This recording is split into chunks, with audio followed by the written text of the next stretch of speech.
Ya estamos en vivo, doctor. Listo, gracias Melissa por el pase. Entonces, damos inicio a la clase. Eh, Buenas noches, estimados chicos, chicas, que se han, inscrito en el seminario del día de hoy de Derecho Constitucional y Procesal Constitucional. Eh, Encantado de poder compartir estos minutos con ustedes, conversando sobre estos temas tan interesantes sobre Derecho Constitucional y Procesal Constitucional. Bueno, el tema que traigo para ustedes el día de hoy es el proceso de habeas corpus, ¿no? Que es un proceso muy importante y que reviste bastantes particularidades al interior de nuestro ordenamiento jurídico, que muchas veces no llegan a ser del todo conocidas, ¿no?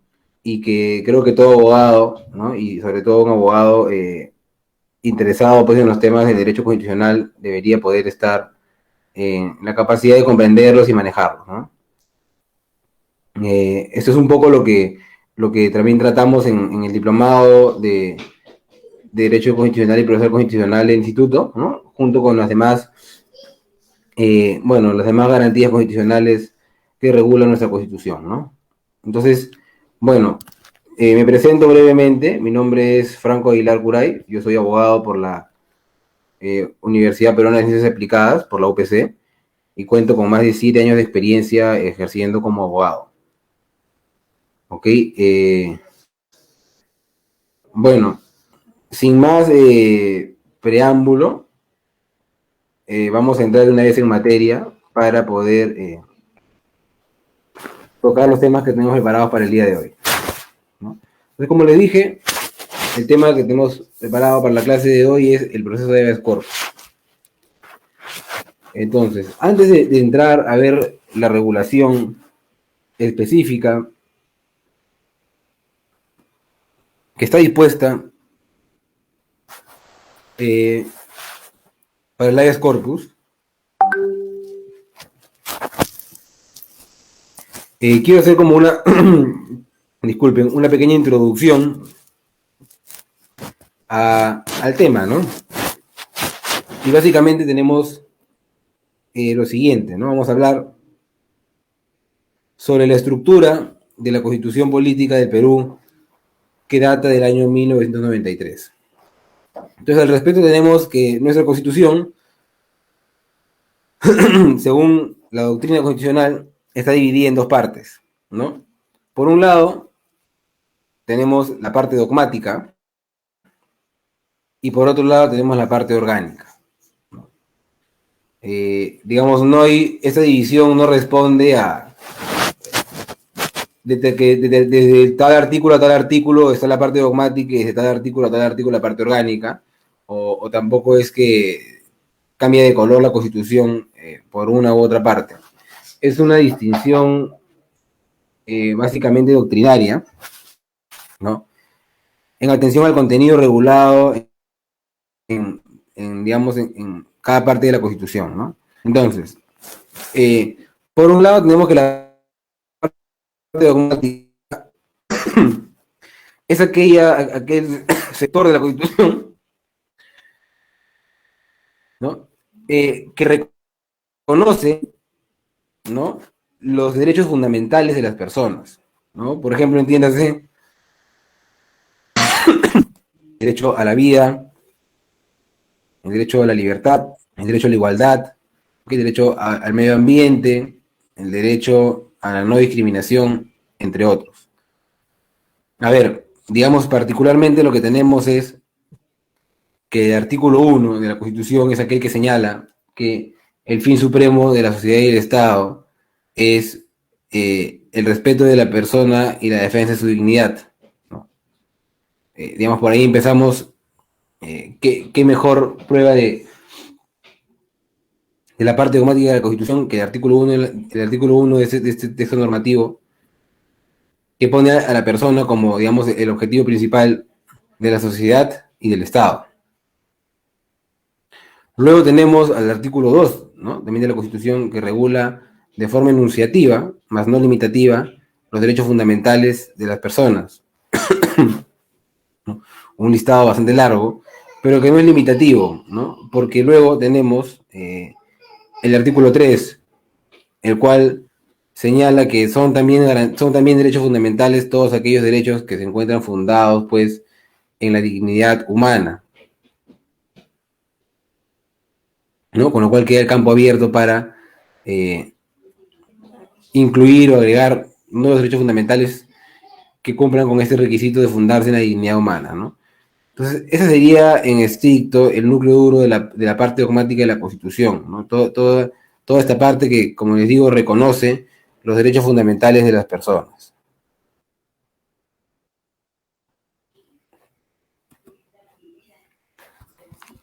Luego, lo que tenemos es la parte orgánica de la Constitución, ¿no? Y la parte orgánica, pues, es aquella parte, no es esta parte que está libre de químicos y colorantes, ¿no? Como un alimento orgánico, ¿no? Si me permiten la broma, sino que es aquella parte que regula la estructura y funcionamiento. Es decir, digamos aquí, la Constitución ya no se concentra en reconocer derechos de las personas, ¿no? Sino que lo que hace es regular cómo va a funcionar, cómo está estructurado y cómo está organizado el Estado, ¿no? Que finalmente, pues, es el Estado el encargado de proteger y garantizar y reconocer los derechos fundamentales. Entonces, digamos, hay una estricta y una gran vinculación entre ambas partes de la Constitución, tanto la dogmática como la orgánica. ¿Ok? Aquí, pues, en la parte orgánica lo que tenemos es toda la descripción y funcionamiento de los poderes del Estado, el poder ejecutivo, el poder legislativo, el poder judicial, ¿no? El régimen económico de la Constitución,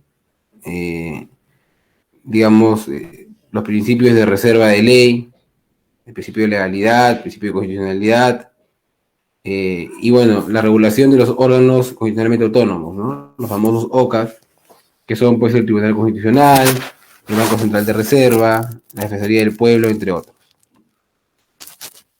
¿no? Entonces, siempre recuerdo a un profesor de pregrado en la universidad que nos señalaba que la Constitución, una norma no muy extensa tampoco, ¿no? Pero que tiene la particularidad de que ha sido diseñada para, digamos, con dientes, ¿no?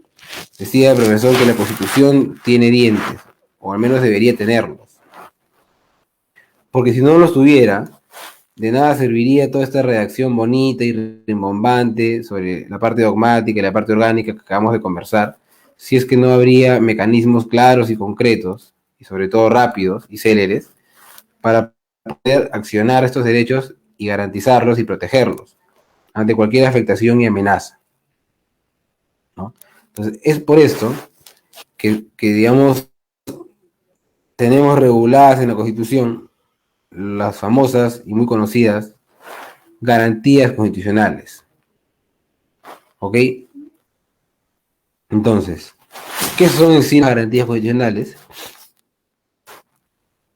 Las garantías constitucionales son herramientas del derecho constitucional cuyo objetivo va a ser garantizar la protección y reconocimiento de los derechos fundamentales regulados en la parte dogmática, pero también aquellos principios regulados en la parte orgánica, como pueden ser, por ejemplo, pues, el control de constitucionalidad, el control de legalidad, las competencias asignadas por la Constitución a las entidades públicas, entre otros, ¿no? Pero digamos, para efectos de la clase de hoy, nos vamos a enfocar en que las garantías constitucionales buscan proteger los derechos fundamentales de las personas, específicamente los regulados en la parte dogmática, ¿no? Son herramientas constitucionales que van a ser accionadas por los ciudadanos cuando estos sientan que sus derechos fundamentales están siendo afectados o amenazados, incluso amenazados, ¿eh? Sin ninguna afectación. Las garantías constitucionales valga la redundancia, están reguladas en el artículo 200 de la Constitución, ¿no? Y dentro de ellas, pues, tenemos aquella que nos ocupa particularmente en la clase de hoy, que es el habeas corpus, ¿no? Entonces, tenemos que el habeas corpus es una garantía constitucional, la cual se encuentra regulada en el inciso 1, 200 de la Constitución Política del Perú, en nuestra Constitución. Y digamos, ¿cuál es el objeto de esta garantía constitucional? Sabemos que en forma genérica, el objeto de esta garantía constitucional se ejerce para garantizar derechos fundamentales, pero específicamente para garantizar el derecho a la libertad individual frente a una amenaza o vulneración de este derecho. Y no solamente el derecho a la libertad individual, sino también de sus derechos conexos, que vamos a ver que es un gran avance respecto de la concepción clásica que se solía tener respecto del habeas corpus.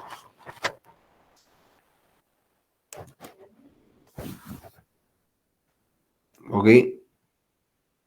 Seguimos entonces. Justamente sobre lo que les comentaba, ¿no?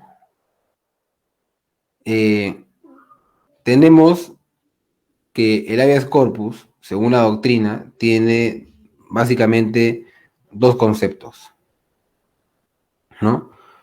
Por un lado tenemos el concepto clásico del habeas corpus y por otro lado tenemos el concepto amplio del habeas corpus, ¿no? Respecto del concepto clásico del habeas corpus tenemos lo siguiente, ¿no? En virtud de este concepto se entiende que el habeas corpus protege única y exclusivamente el derecho a la libertad individual de las personas, ¿no? Solamente la libertad individual, ese derecho fundamental reconocido, digamos, únicamente, ¿no? El concepto clásico tiene su sustento en lo que la tradición jurídica del derecho civil conocido como el jus movendi, ¿no? Es decir, el poder de moverse, ¿no? La facultad de moverse. O lo que la tradición jurídica anglosajona conocía como el power of locomotion, que también vendría a ser el poder de desplazarse, de moverse, ¿no? Como vamos a ver, tanto la noción de jus movendi como la noción de power of locomotion están íntimamente ligadas al poder o a la facultad de desplazarse, de moverse, de transitar, ¿ok?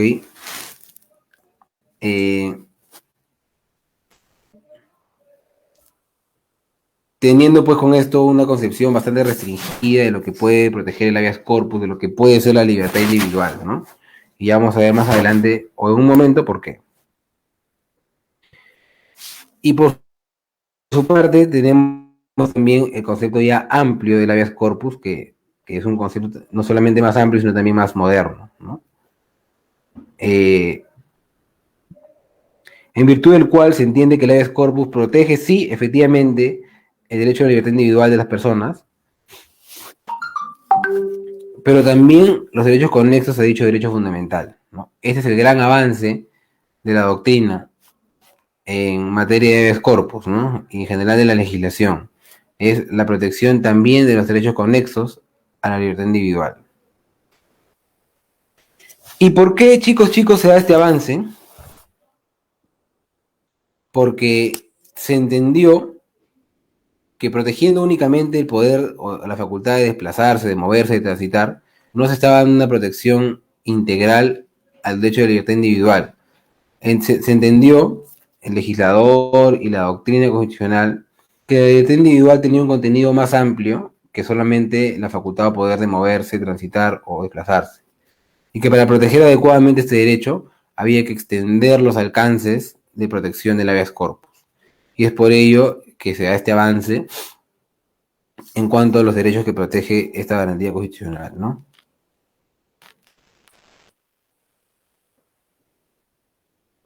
Muy bien, seguimos entonces.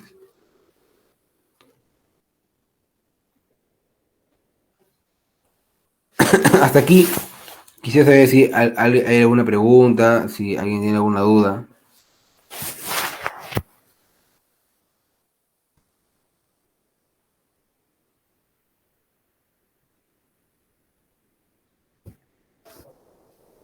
Ok, continuamos.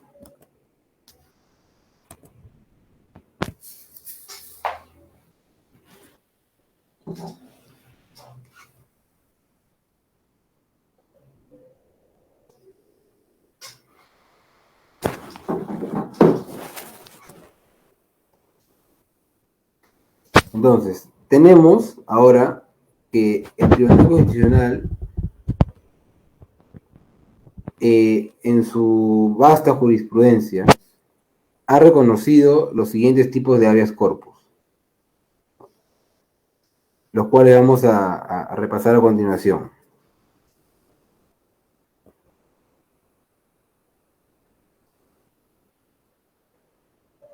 Primero tenemos lo que se conoce como el habeas corpus reparador, ¿no?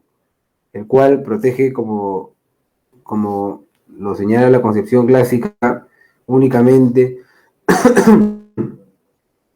el derecho a la libertad individual de las personas, ¿no? Y el reconocimiento de este tipo de habeas corpus consta pues en el expediente número 2663-2003 HCTC, ¿no?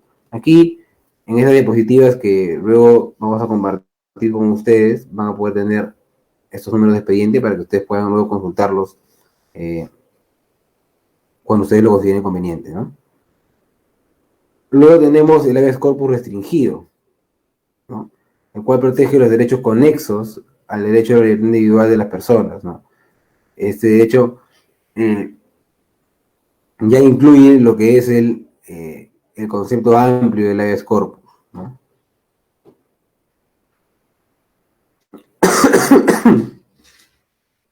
Por otro lado, tenemos lo que es el habeas corpus correctivo, ¿no? El cual protege las afectaciones o amenazas, ¿no? Acá notemos que se incluye ya en este habeas corpus un agregado importantísimo, ¿no? Que es las amenazas, no solamente las afectaciones, sino también las amenazas, obviamente amenazas legítimas y ciertas, ¿no?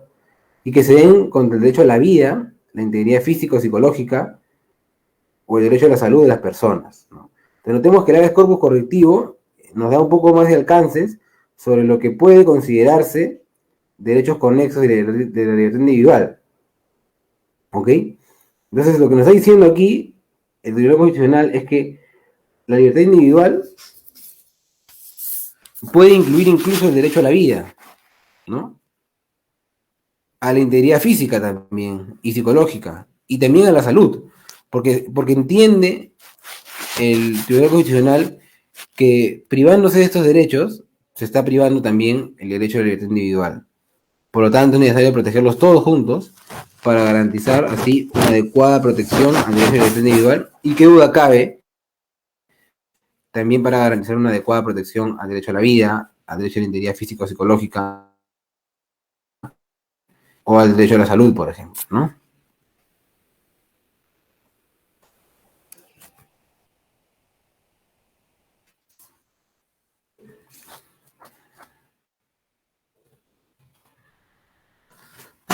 Luego tenemos el habeas corpus preventivo, ¿no? Que protege, bueno, las amenazas al derecho a la libertad individual y a sus derechos conexos. Un poco, este tipo de habeas corpus es bastante similar al correctivo, pero sí, quizás se centra con más énfasis incluso en las amenazas que en las afectaciones, ¿no?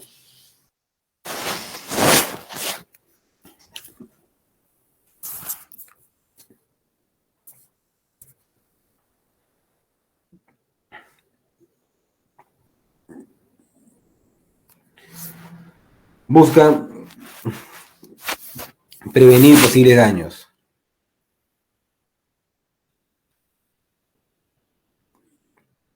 Ahora,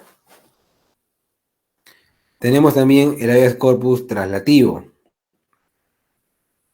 el cual protege las afectaciones al derecho al debido proceso o el de la tutela jurisdiccional efectiva. ¿Ok? Entonces, qué importante es lo que nos indica el Tribunal Constitucional aquí respecto de este tipo de habeas corpus que es el traslativo, ¿no? Porque nuevamente nos da otro alcance de lo que se puede entender como un derecho conexo de la libertad individual. Y en este caso es el derecho al debido proceso y el derecho a la tutela jurisdiccional efectiva. Chicos, chicas, haremos notado muchas veces, y sobre todo en temas políticos, que cuando hay juicios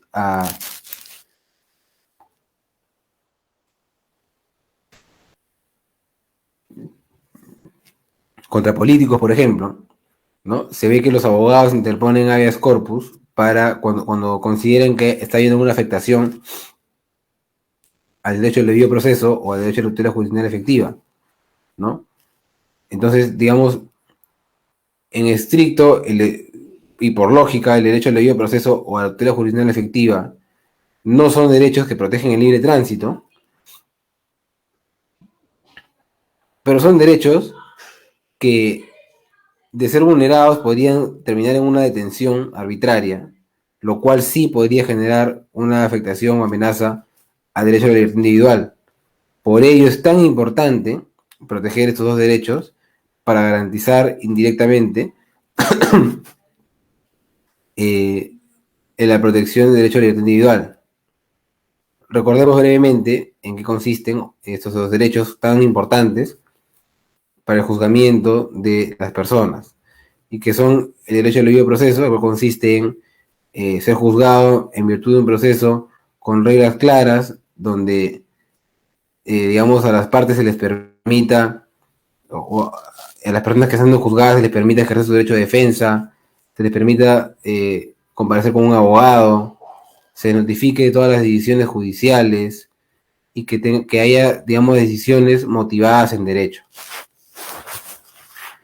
¿no? De esa manera se evita la arbitrariedad y se evita el abuso del derecho por parte del órgano jurisdiccional. Y recordemos incluso que el debido proceso aplica para cualquier tipo de proceso judicial, sea civil, penal, constitucional, laboral, comercial, incluso para los procedimientos administrativos. Tenemos ahí la adaptación, que es el debido procedimiento administrativo, y en general para cualquier proceso, ya sea incluso privado. Y luego tenemos la tutela jurisdiccional efectiva, la cual consiste básicamente, y disculpen la coloquialidad, en la facultad de las personas de poder tocar la puerta del juzgado y pedir la atención inmediata del órgano jurisdiccional para la resolución de un conflicto, controversia o incertidumbre con relevancia jurídica. ¿Ok? Entonces, como he venido diciendo, es a través de la protección de estos dos derechos que el Estado garantiza que no haya detenciones o juzgamientos que podrían perjudicar la libertad individual de las personas. Muy bien, seguimos entonces. Luego tenemos lo que se conoce como el habeas corpus instructivo, ¿okay? El cual busca eliminar las prácticas de ocultamiento o indeterminación de lugares de desaparición, ¿no? Este tipo de habeas corpus, nos dice el Tribunal Constitucional, tiene un objetivo de instruir a la sociedad, así tal cual como lo tiene, por ejemplo, las casaciones de la Corte Suprema, ¿no? Las cuales tienen un fin homofiláctico, es decir, un objetivo de instruir a la sociedad sobre la manera correcta como debe interpretarse o aplicarse una norma de derecho, una norma procesal o un precedente de enseñanza obligatoria. En este caso, en virtud del habeas corpus instructivo, se busca enviar un mensaje claro a la sociedad respecto de que el Estado no va a tolerar prácticas de ocultamiento o de indeterminación de lugares de desaparición, ¿no? Digamos, garantizando que estas conductas son contrarias a lo que busca el Estado y que van a ser reprimidas inmediatamente.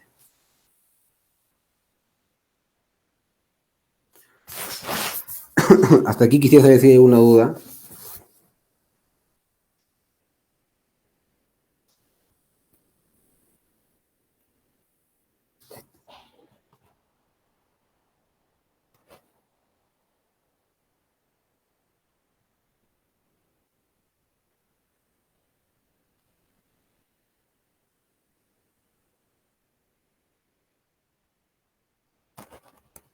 Ok, continuamos entonces.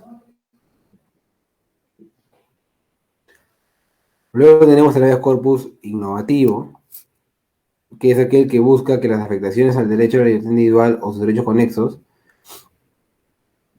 no se vuelvan a repetir, ¿no? Entonces también otro tipo de habeas corpus muy importante. ¿Por qué? Porque, digamos, muchas veces se considera que con la sentencia fundada de un habeas corpus se solucionó el problema de la afectación o amenaza al derecho a la libertad individual y no se cuenta con que esa amenaza o afectación reprimida en virtud de ese habeas corpus declarado fundado podría repetirse al día siguiente, a la semana siguiente, al mes siguiente o al año siguiente, ¿no? Entonces la idea es que la sentencia sea tan completa que incluso establezca las disposiciones necesarias para evitar que en el futuro vuelva a haber una afectación o amenaza similar o igual a la que fue reprimida en el proceso correspondiente. ¿Ok? Y finalmente tenemos el habeas corpus conexo, el cual, o respecto del cual el Tribunal Constitucional lo señala que procede contra los demás derechos conexos al derecho de libertad individual y que no son protegidos por los demás tipos de habeas corpus, ¿no? Como por ejemplo la restricción a ser asistido por un abogado en un proceso judicial, obligación a declarar, entre otros, ¿no? Digamos, básicamente, y acá yo tengo una opinión distinta a lo que dice el Tribunal Constitucional, considero que el habeas corpus conexo tiene mucho que ver con el habeas corpus traslativo, que es aquel que protege el derecho al debido proceso y a la tutela judicial efectiva, porque finalmente eh, la, la restricción de ser asistido por un abogado en un proceso judicial, la obligación a declarar contra la voluntad, entre otros, son aspectos que forman parte, pues, de las garantías del debido proceso y de la tutela judicial efectiva, y que justamente son protegidas ya por el habeas corpus traslativo, ¿no? Pero igual, digamos, también vale este habeas corpus conexo porque finalmente hemos dicho que el habeas corpus protege derechos, digamos, no solamente el derecho a la libertad individual, entendido estrictamente como el derecho para poder moverse, desplazarse, transitar, sino todos los derechos conexos que podrían afectar directo o indirectamente, o incluso amenazar directo o indirectamente este derecho fundamental. Con lo cual es importante tener, pues, una concepción amplia de los derechos conexos del derecho a la libertad individual, ¿no?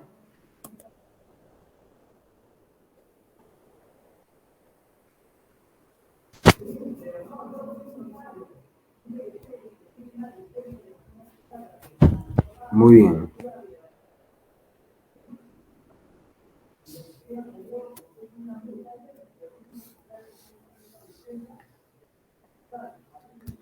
Ok.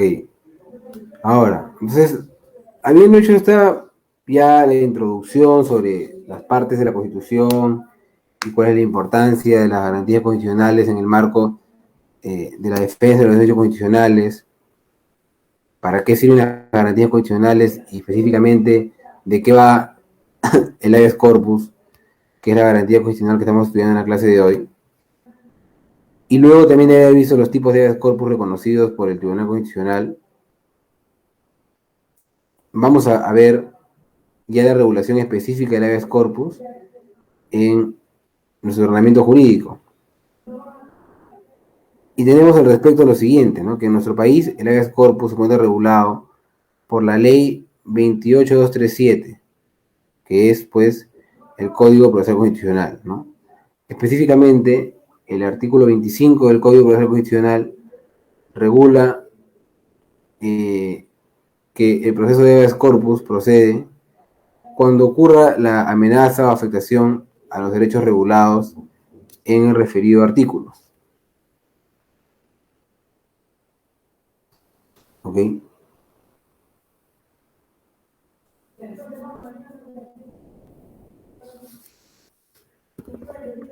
Vamos a entrar a nuestro código procesal constitucional para poder revisar un poco los supuestos regulados por el artículo 25.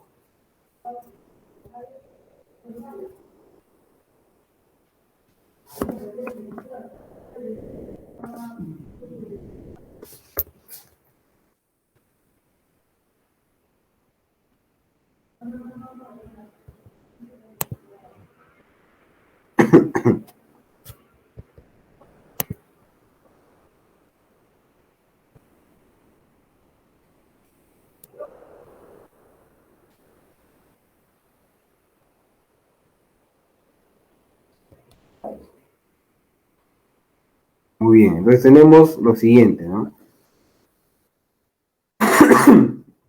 Tenemos que procede el habeas corpus ante la acción u omisión de una persona que amenace o vulnere los siguientes derechos que enunciativamente se detallan y que conforman la libertad individual o sus derechos conexos.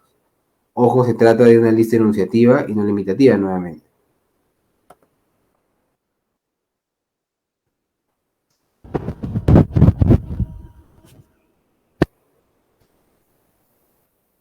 Muy bien, entonces tenemos cuando se ve afectada o vulnerada la integridad personal y el derecho a no ser sometido a tortura, tratos inhumanos o humillantes, ni violentado para obtener declaraciones, el derecho a no ser obligado a prestar juramento, ni compelido a declarar o reconocer culpabilidad contra sí mismo, contra su cónyuge o sus parientes dentro del cuarto grado de consanguinidad o segundo de afinidad, el derecho a no ser exiliado o desterrado o confinado sino por sentencia firme,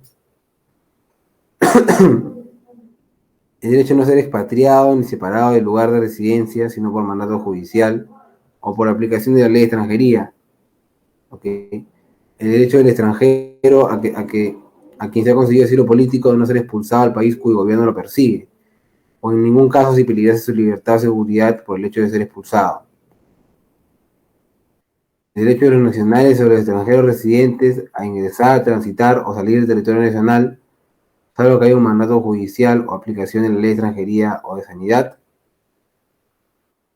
El derecho a no ser retenido sino por mandato escrito y motivado por el juez o por las autoridades policiales en caso de flagrante delito, o si ha sido detenido, a ser puesto dentro de las 24 horas o en el término de la distancia a disposición del juzgado que corresponda, de acuerdo con lo señalado en la Constitución Política del Perú. El derecho de decidir voluntariamente prestar servicio militar conforme a la ley de la materia, el derecho a no ser retenido por deudas, el derecho a no ser privado del documento nacional de identidad, así como a obtener el pasaporte o su renovación dentro o fuera de la República, el derecho a no ser incomunicado, sino en los casos establecidos por el literal G del inciso 24 del artículo 2 de la Constitución, el derecho a ser asistido por un abogado defensor libremente elegido desde que sea citado o detenido por la autoridad policial u otra sin excepción, el derecho a retirar la vigilancia del domicilio y a suspender el seguimiento policial cuando resulten arbitrarios o injustificados. ¿Okay? El derecho también a la excarcelación de un procesado o condenado cuya libertad haya sido declarada por el juez. El derecho a que se observe el trámite correspondiente cuando se trate de procedimiento o detención de las personas señalado en la Constitución. El derecho a no ser objeto de una desaparición forzada. El derecho del detenido o recluso a no ser objeto de un tratamiento carente de razonabilidad y proporcionalidad respecto de la forma y condiciones en que cumple el mandato de detención o la pena. Y también tenemos el habeas corpus en defensa de los derechos constitucionales conexos a la libertad individual, especialmente cuando se trata del debido proceso y la inviolabilidad del domicilio. ¿No? Entonces, brevemente, hemos básicamente leído los derechos por los cuales procede el habeas corpus.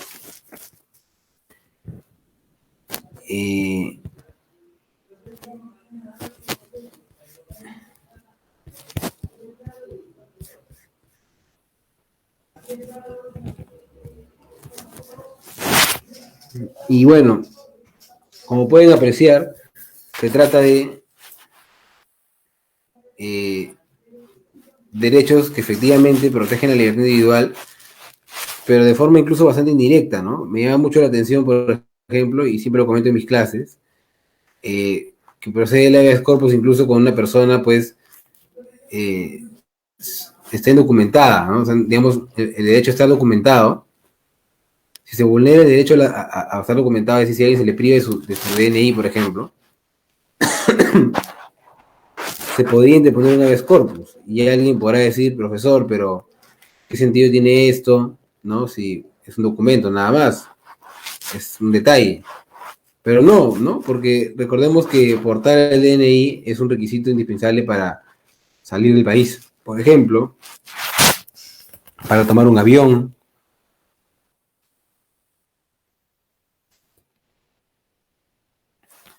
para hacer algún tipo de trámite, entre otros. Entonces, notemos cómo no tener un documento de identidad podría privar a una persona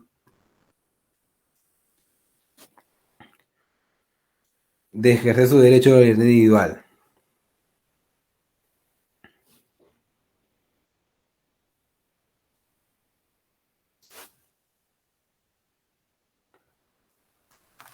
Muy bien, continuamos entonces.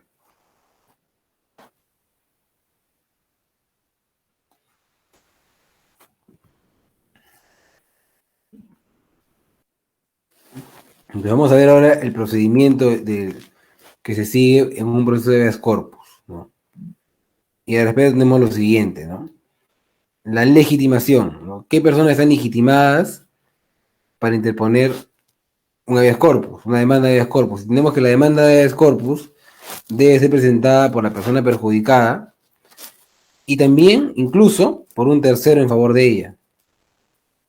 Y ese tercero puede actuar sin necesidad de tener un poder, ¿no? La demanda de habeas corpus también puede ser interpuesta incluso por la Defensoría del Pueblo. Vamos a ver a lo largo de la diapositiva que el legislador se ha puesto, el legislador ha buscado en todo momento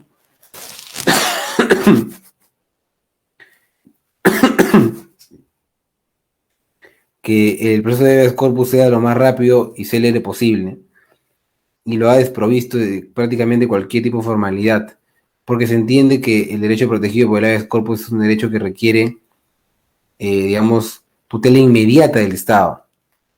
Y colocar plazos largos, colocar formalidades extensas, haría pues que no tenga ningún sentido ya lo que resuelva un juez al respecto, porque se podría haber producido ya un daño irreparable.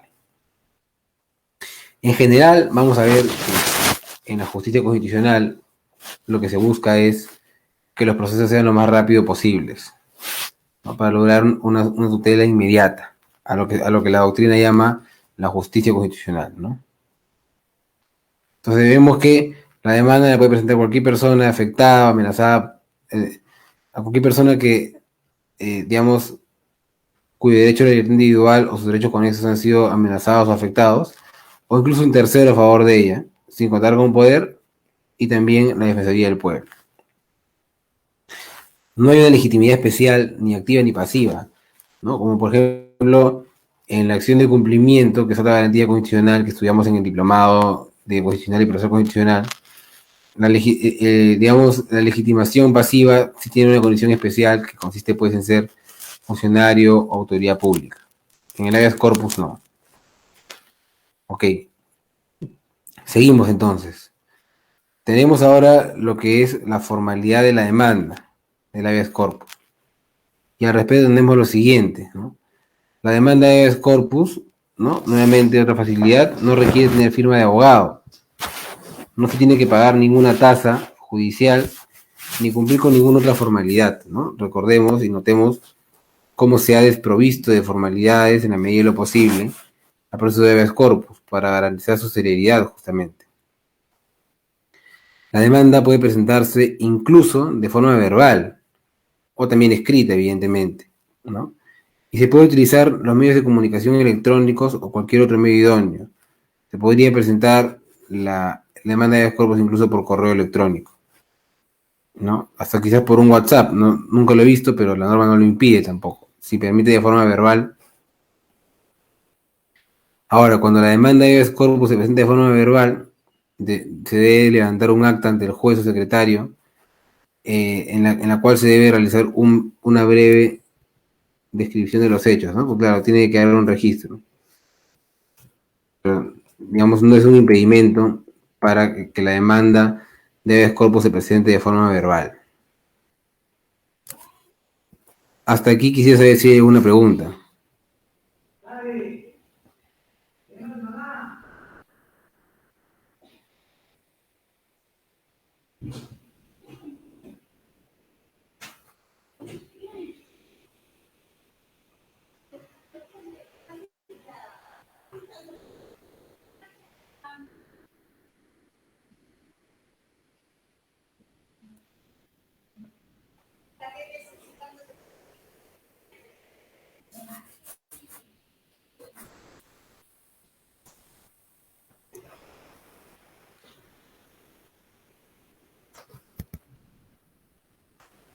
Muy bien.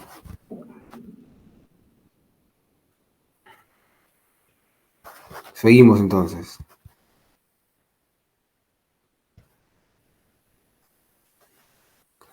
Competencia ahora, ¿no?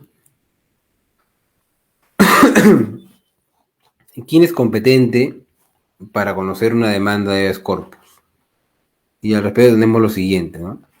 La demanda de habeas corpus se interpone ante el juez penal, no ante el juez constitucional, como uno podría pensar. El juez competente es el juez penal, el juez especializado en lo penal, ¿ok? Excepcionalmente, ¿no? El juez de paz letrado tiene competencia para conocer una demanda de habeas corpus. ¿En qué supuesto? Cuando el lugar donde ha ocurrido la afectación o amenaza al derecho a la libertad individual o sus derechos conexos ha ocurrido en un lugar lejano al lugar donde el juzgado penal tiene su sede,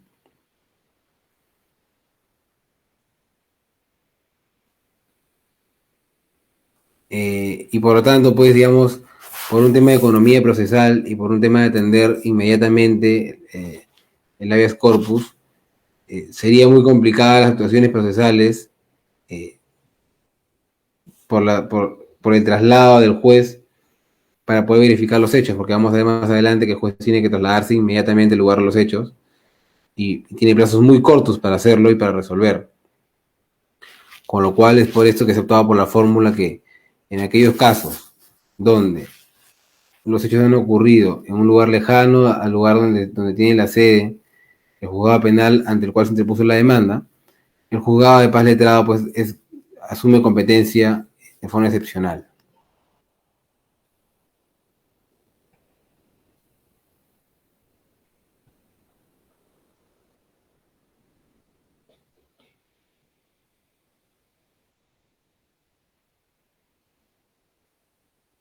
Muy bien. Ahora, vamos a ver el trámite de proceso de habeas corpus, pero ahora específicamente cuando se trata de un caso de detención arbitraria, ¿no? Que es uno de los supuestos especiales respecto de los cuales procede el habeas corpus. Entonces, tenemos, en caso de la afectación al derecho de la libertad individual o sus derechos conexos, se deba a una detención arbitraria, el juez deberá proceder de inmediato, pudiendo constituirse en el lugar donde han ocurrido los hechos. ¿Ok? Siempre la respuesta del órgano jurisdiccional va a ser inmediata. Y va a ser inmediata incluso con un desplazamiento al lugar de los hechos para constatar qué es lo que ha ocurrido.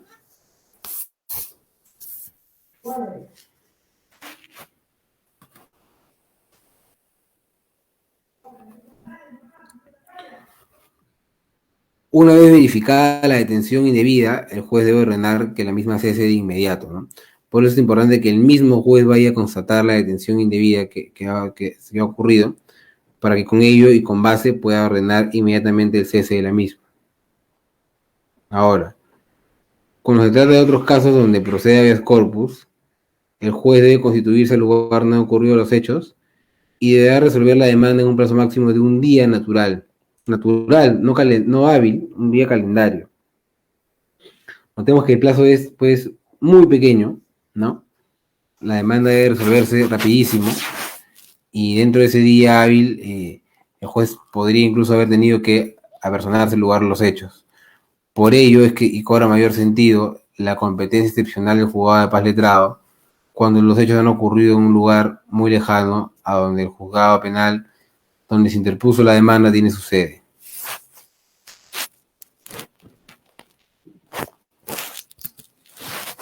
¿Hasta aquí hay alguna pregunta?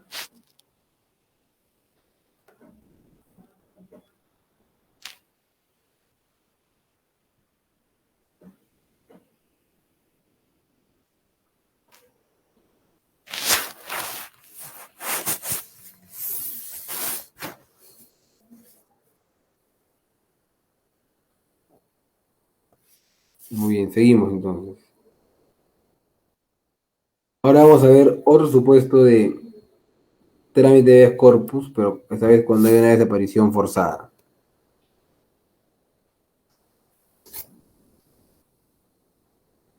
¿no? Que es otro supuesto especial respecto al cual procede el habeas corpus, ¿no? Entonces, en este caso, si es que no hay suficientes datos, el juez deberá tomar las medidas necesarias para hallar a la persona desaparecida, las cuales podrán incluir incluso comisionar a los jueces del lugar donde se presuma que la persona agraviada pueda estar retenida para que cese inmediatamente dicha detención, ¿no? Entonces, notemos cómo hay se acciona todo el aparato judicial para lograr una respuesta inmediata que busque cesar la afectación o amenaza al derecho individual. Incluso se puede comisionar a jueces de otros sectores, en este caso los sectores donde se presuma que la persona agraviada ha sido detenida, para solicitar que cese inmediatamente esta detención indebida. ¿Ok? Asimismo, también se debe dar aviso al Ministerio Público para que inicie las investigaciones correspondientes. Me detengo un momento aquí. ¿Por qué? Porque, digamos, no necesariamente, pero quizás en la mayoría de los casos ocurre que una vulneración al derecho de libertad individual, como puede ser una detención indebida o una desaparición forzada, pueden generar también o pueden involucrar la comisión de un delito. Por lo tanto, debe darse aviso al Ministerio Público para que proceda según sus competencias como titular de la acción penal en nuestro país. Ahora, la actuación del Ministerio Público no va a entorpecer ni retrasar el trámite del Ministerio del Habeas Corpus, que recordemos es mucho más rápido que la investigación penal, ¿no? Pero se le avisa para que inicie con las investigaciones correspondientes. Si la agresión se imputa a un miembro de la Policía Nacional del Perú o de las Fuerzas Armadas del Perú, se debe ordenar al superior jerárquico del presunto agresor que informe en el plazo máximo de 24 horas sobre la veracidad de la afectación y proporcione los datos de la persona que ordenó la detención, ¿no? Cuando esta desaparición forzada, digamos, es imputada a un miembro de la Policía Nacional del Perú o de las Fuerzas Armadas del Perú, digamos, como en esas instituciones lo que funciona es el orden jerárquico, ¿no? Se debe informar al superior jerárquico de estas entidades, específicamente el superior jerárquico del presunto agresor, para que en el plazo máximo de 24 horas, obviamente un plazo muy corto, informe sobre la veracidad de la afectación al derecho a la libertad individual por la desaparición forzada y que proporcione los datos de la persona que ordenó la detención para que esta cese de inmediato.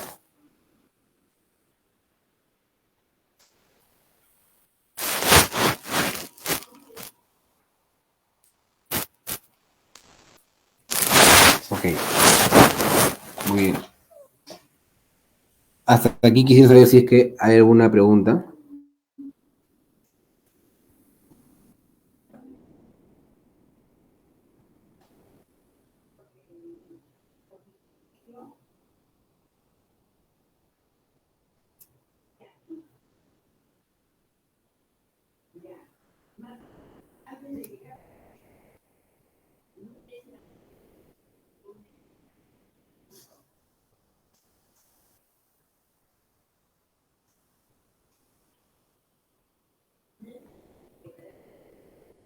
Muy bien, seguimos entonces.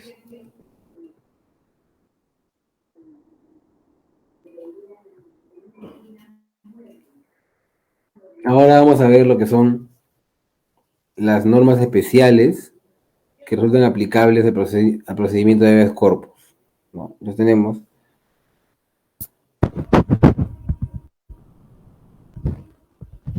Las siguientes normas especiales se aplican para el procedimiento de habeas corpus.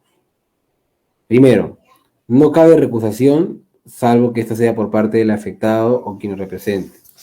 ¿No? Recordemos que la recusación es esta herramienta de los justiciables, en virtud de la cual pueden solicitar que determinado juez no se encargue de conocer y resolver un proceso. Es una herramienta legítima, pero que podría también ser utilizada para dilatar y demorar injustificadamente la resolución de un proceso. Por ello, en el habeas corpus se ha suprimido este derecho para evitar que el demandado lo utilice como un arma dilatoria, y siendo que solamente podrá ser utilizada la recusación por el afectado es decir, por el demandante o por la persona que lo represente, ¿no? Porque se entiende pues que el demandante o su representante no va a utilizar la reposición como una herramienta dilatoria, sino para protegerse más bien de que se trate de un juez respecto del cual podría haber algún tipo de conflicto de interés, ¿no? Ahora, no caben excusas de los jueces ni de los secretarios, es decir, no pueden inhibirse, ¿no? Podrían inhibirse, conocer el proceso y con ello retrasar toda el accionar del órgano jurisdiccional para dar una justicia inmediata y que cese de forma inmediata la afectación o amenaza al derecho individual. Los jueces deberán habilitar día y hora para la realización de las actuaciones procesales, ¿no? Según los plazos también indicados en el Código Procesal Constitucional, ¿ok? Se debe indicar el día y la hora para las acciones procesales que pueden ser, pues, apersonarse el lugar de los hechos, comisionar inspecciones por parte de otros sedes judiciales, entre otros. No interviene el Ministerio Público, digamos, para efectos de alguna opinión vinculante o relevante. Simplemente se le informa para que proceda con sus investigaciones en caso el habeas corpus, en caso de la conducta que genera la afectación o amenaza y el habeas corpus también haya generado o implique un delito, ¿no? Como ya lo explicamos anteriormente. Ahora, se pueden presentar documentos como medios probatorios, los cuales van a ser evaluados por el juez en cualquier estado del proceso, a diferencia de lo que ocurre en otros procesos, por ejemplo, en los procesos civiles, donde las etapas, recordemos, del proceso son preclusivas, es decir, se cierran y no vuelven a abrirse, ¿no? Recordemos que un proceso judicial, por ejemplo, de conocimiento, tiene 5 etapas, ¿no? La etapa postulatoria, que es aquella etapa donde las partes ofrecen sus argumentos de hecho y de derecho, donde las partes ofrecen los medios probatorios que van a actuar en la etapa probatoria. Luego tenemos la etapa probatoria, que es donde se actúan los medios probatorios, que pueden ser declaración de parte, declaración de testigos, peritajes, exhibición y reconocimiento de documentos, inspecciones judiciales, entre otros. Luego tenemos la etapa resolutiva, donde se emite la sentencia de primera instancia, ¿no? Que resuelve el proceso, declarando fundada o infundada la demanda, ya sea de forma total o en parte. Luego tenemos la etapa impugnativa, donde se impugna esa sentencia de primera instancia, mediante los recursos o medios impugnatorios habilitados por el ordenamiento jurídico. Y luego tenemos, pues, la etapa ejecutiva, en virtud de la cual se ejecuta ya la decisión del proceso que ha quedado consentida porque no se, o porque ya sea que, digamos que quedó consentida porque no se interpuso ningún medio probatorio contra ella, o habiéndose interpuesto, estos ya fueron resueltos por la máxima instancia, ¿no? Con lo cual ha quedado consentida la decisión y adquirió la calidad de cosa juzgada. Recordemos que, digamos, la instancia de proceso judicial es plural, es doble instancia, y el recurso de casación es un recurso extraordinario, ¿no? Pero finalmente, por último, la Corte Suprema es la que agota la instancia judicial en nuestro país y con ello ya había adquirido la calidad de cosa juzgada, salvo excepcionalmente el recurso de agravio constitucional que vamos a ver al final de la clase. Pero bueno, no me desvío más. El tema es que las etapas son preclusivas. Eso quiere decir que cuando se cierra una etapa, todo aquello que se podía hacer en esa etapa ya no se podrá hacer en las demás etapas, salvo excepciones. Incluso en materia civil tenemos la excepción de los medios probatorios extemporáneos, los cuales están permitidos incluso luego de vencida la etapa postulatoria, que es donde deben ofrecerse, siempre y cuando se trate de medios probatorios sobre hechos nuevos o medios probatorios que no pudieron obtenerse al momento de la etapa postulatoria. Pero en el caso del habeas corpus, que recordemos que es un proceso especial, es un proceso de garantía constitucional, que, digamos, el legislador ha buscado hacerlo un proceso muy rápido, muy célere, muy práctico y con pocas formalidades para garantizar un derecho tan importante como la libertad individual y sus derechos conexos. Tenemos que las partes pueden presentar documentos como medios probatorios En cualquier etapa del... Luego tenemos que el juez o la sala debe designar un defensor de oficio para el demandante, si éste sí lo pidiera. Y recordemos que no es necesario comparecer al proceso como abogado, es una excepción a la defensa cautiva que rige en general en nuestro país. ¿Ok? Y finalmente las opciones procesales, tanto de ida como de vuelta, es decir, de las partes, como, como de órgano jurisdiccional, son improrrogables, ¿no? Es decir, no pueden extenderse o demorar más tiempo del que deben demorar según lo señalado en la norma, porque se podría generar una afectación irreparable a los derechos de las partes. Entonces, hasta aquí, ¿hay alguna pregunta?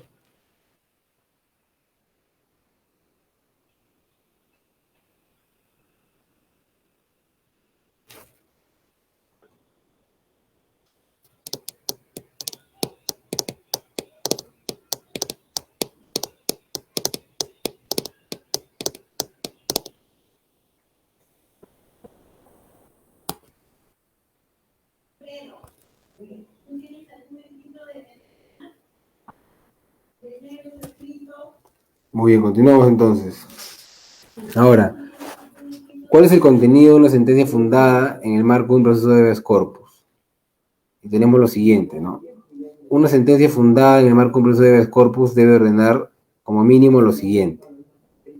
Primero, la puesta en libertad inmediata de la persona que ha sido privada arbitrariamente de dicho derecho.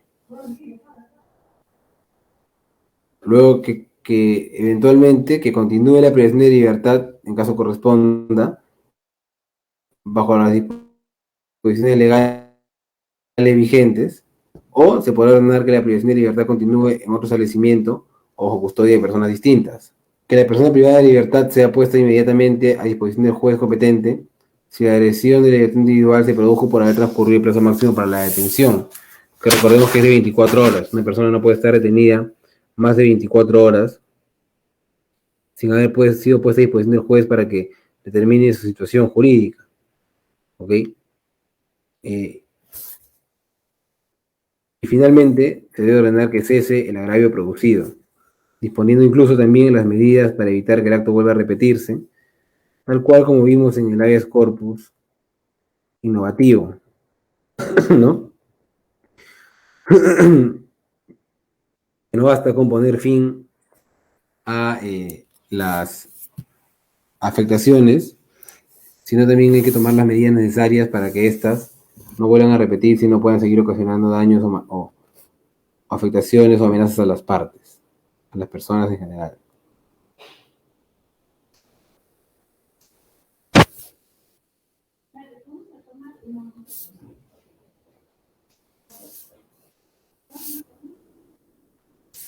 Ahora,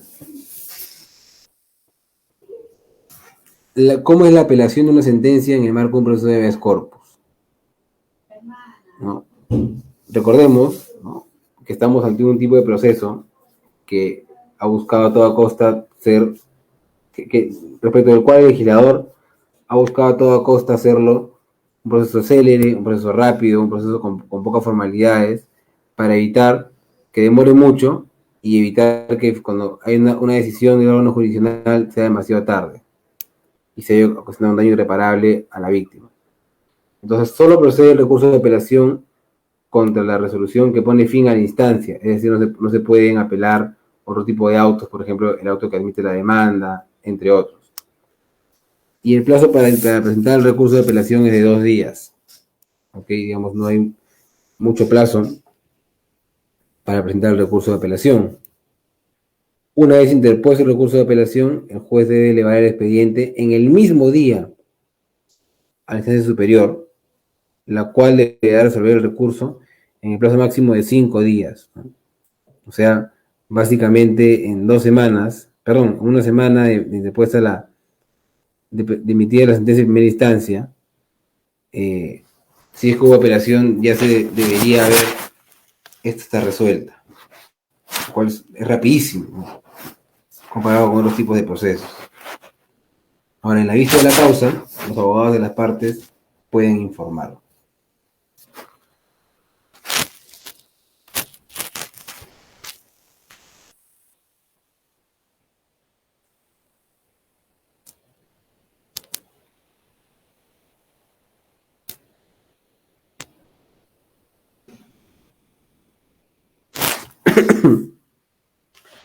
Muy bien, no sé si hasta aquí hay una pregunta, antes de pasar al último tema de la clase, que es el recurso de agravio constitucional.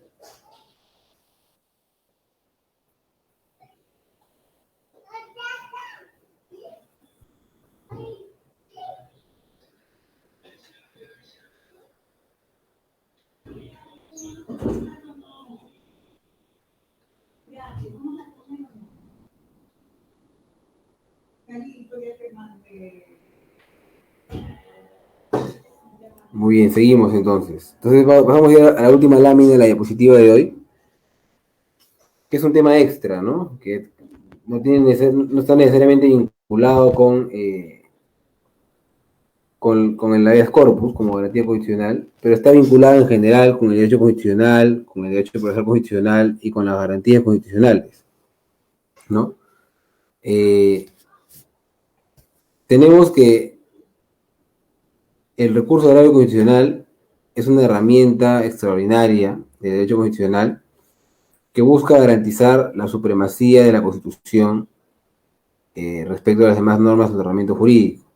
Recordemos que, según la pirámide de Kelsen, la pirámide de jerarquía normativa, la Constitución es la norma de mayor valor, de mayor jerarquía en nuestro ordenamiento jurídico, y esto, digamos, no solamente sirve para decirlo, sino tiene un efecto práctico. Consiste en que ninguna norma de rango menor puede oponerse al contenido de la Constitución. Entonces, eso se puede garantizar de muchas maneras. Y tenemos el control concentrado, por ejemplo, que ejerce el Tribunal Constitucional al derogar normas que son contrarias a la Constitución, normas con rango de ley que son contrarias a la Constitución, en lo que se conoce como la función legislativa negativa. Y tenemos el control difuso que ejercen los jueces del Poder Judicial, no derogando las normas, pero sí inaplicándolas para cada caso concreto. Pero también tenemos que el recurso de agravio constitucional es otro mecanismo mediante el cual se garantiza la supremacía de la Constitución en el ordenamiento jurídico. Y consiste en lo siguiente, ¿no? Consiste en que mediante el recurso de agravio constitucional, el Tribunal Constitucional puede conocer los procesos con contenido constitucional que hayan sido denegados en sede judicial. ¿A qué me refiero? Me explico. Se trata de un proceso que ha sido iniciado en sede judicial, como puede ser, por ejemplo, el habeas corpus, que se inicia en sede judicial ante el juez penal, o como puede ser un proceso de acción de amparo, que bueno, no lo hemos visto en esta clase, pero se inicia ante el juez civil, y seguido todo el proceso, podría haber acabado en una sentencia infundada, consentida, pero dentro del cual el demandante o la demandante podría considerar que ha habido alguna afectación a su derecho, a uno de sus derechos fundamentales. ¿Ok? Con lo cual, lo que le quedará habilitado para reclamar la protección de ese derecho, en este caso, al Tribunal Constitucional, que recordemos no forma parte del Poder Judicial. ¿Ok? Tenemos que el Tribunal Constitucional ejerce jurisdicción exclusivamente constitucional y de forma excepcional cuando hay vulneraciones a la Constitución. ¿Ok? Entonces lo que ocurre es que una vez agotada la vía judicial con la Corte Suprema, no es que el Tribunal Constitucional tiene más jerarquía que la Corte Suprema, son entes distintos. Lo que ocurre es que el Tribunal Constitucional tiene competencia para conocer incluso las decisiones de la Corte Suprema que hayan vulnerado algún derecho fundamental. Y eso es lo que se consigue a través del recurso de agravio constitucional, o también conocido como el RAC. ¿Ok? El Tribunal Constitucional revisa las causas que han sido conocidas y resueltas en el Poder Judicial y de ser conveniente o las revoca u ordena que haya un nuevo pronunciamiento si es que ha habido algún tipo de vicio que pueda haber vulnerado algún derecho constitucional. ¿Ok? Entonces, Quisiera saber si hasta aquí hay alguna pregunta.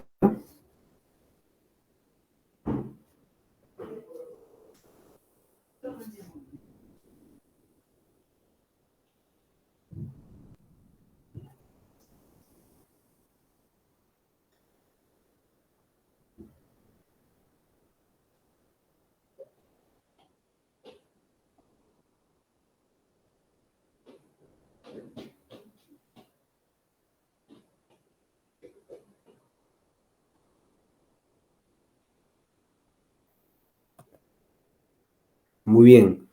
Entonces, eso es todo lo que estaba preparado para la clase de hoy, chicos, chicas.